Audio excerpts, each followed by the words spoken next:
Hello, I am Gillian McCallum and I'm the CEO of Drawing Down the Moon Matchmaking, and I'm here today to save you from romance and dating fraud. Now, there's two different types of people who would potentially scam you in a dating or relationship fraud. The first is the type who you were never ever going to meet, you're never ever going to see. They are someone in a call center in, unfortunately, India or Africa. They're in a country where you're never ever going to be able to reach them, contact them, speak to them. And the other type is basically the Tinder Swindler. We all saw the program on Netflix. It is the dating and relationship fraudster who you will be Zooming with, who you'll potentially be meeting, who will still want to get their hands on your cash.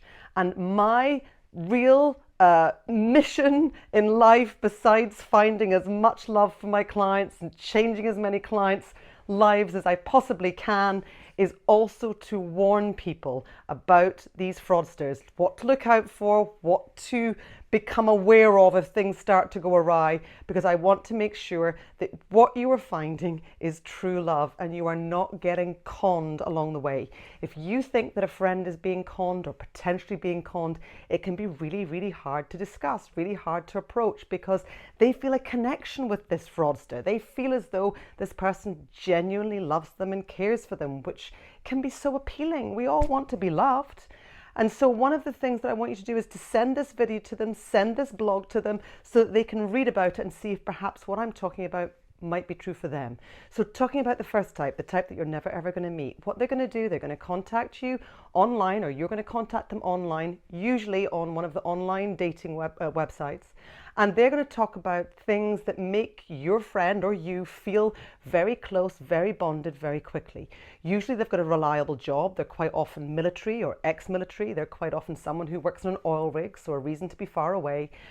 This is not true though. This is the job that they are giving themselves in order to be part of the con.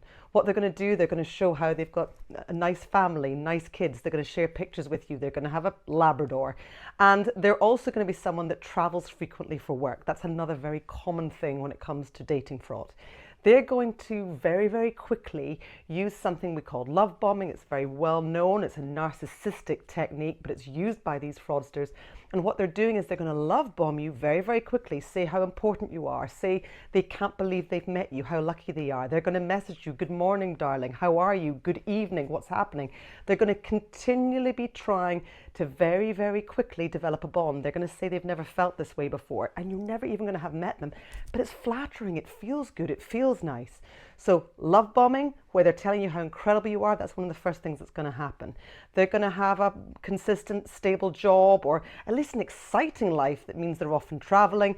And then once you feel like they care about you and you care about them, although you've never met them, they're then going to start putting in requests for money. They're going to say something's happened to their son, something's happened to their daughter. They're going to tell you that they are on an oil rig and something's gone wrong on the rig and you need to send some money to help. Or they're going to say that they need some money for a piece of equipment because something's gone really badly wrong, and without your money, they're not going to be able to fix it. So the requests for money usually come quite quickly after the love bombing started. What they do is they work out which scripts work really well, and when a script works really well, they then start to use it on multiple people. This is where Google comes in really handily. I've had friends in the past who were being romance scammed, and when you cut and paste pieces of the text, particularly the stuff at the beginning that tells you about their life and tells you that they're God-fearing and tells you that they're, you know, a family man or a family woman. Don't forget, it's not just women that are getting romance scammed. Once you get this kind of information, you can go on to Google, you can add this information into Google, and Google will show you where it has previously been used. Now, that doesn't mean all of the text they're using has previously been used before in romance scams. So if you Google some of the text and it's not coming up, it doesn't mean it's a fail-safe. But the most important thing is, and this is what I would tell all of my clients, and I give this advice all the time, if you're dating, looking to be in a relationship, you are not in a relationship if you haven't met the person. You are not dating if you haven't met the person.